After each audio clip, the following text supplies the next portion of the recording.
తర్వాత పూరి జగన్ కనెక్ట్ అవ్వడం వల్ల సేమ్ సింధూరంలో ఉన్న చంటి క్యారెక్టర్ని పూరి బాగా యూటిలైజ్ చేసుకోవడం వల్ల పూరి సినిమాల వల్ల తను స్టార్ అయ్యాడు. అంటే నేను అనేది ఏంటంటే మీరు అనేది ఏంటి, నేను అతను పైకి వచ్చేసాడు నేను రాలేదన్న ఫీలింగు నాకు లేదు, నాకు రాలా. ఏ క్షణం సింధూరం వల్ల ఆ సినిమాతో తను జప్పని పైకి వెళ్ళిపోయి నేను అదే ఉండిపోతే నేను నాకు బాధగా ఉంటుంది, అదేంటి ఈడి పైకి వెళ్ళిపోయి నేను అలా ఉండిపోయానని. బట్ మళ్ళీ సింధూరంలో 2-3 years స్ట్రగుల్ ఇద్దరిది.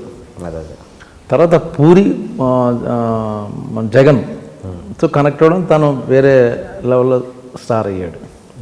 అంటే తర్వాత అయినా కూడా జర్నీ ఒకేసారి స్టార్ట్ అయింది కదా. ఓకే, ఆ రవితేజని వదిలిపెట్టండి, మిగతా క్యారెక్టర్ మన తర్వాత వచ్చిన వాళ్ళు మన పైకి వెళ్ళిపోయినా ఎక్కడ మానవ సహజం కదా, మీరని కదా, మామూలుగా మానవ సహజం. అంటే తర్వాత మనది ఇంకా బ్రేక్ రావట్లేదు, సరైన బ్రేక్ అన్నది ఫీలింగ్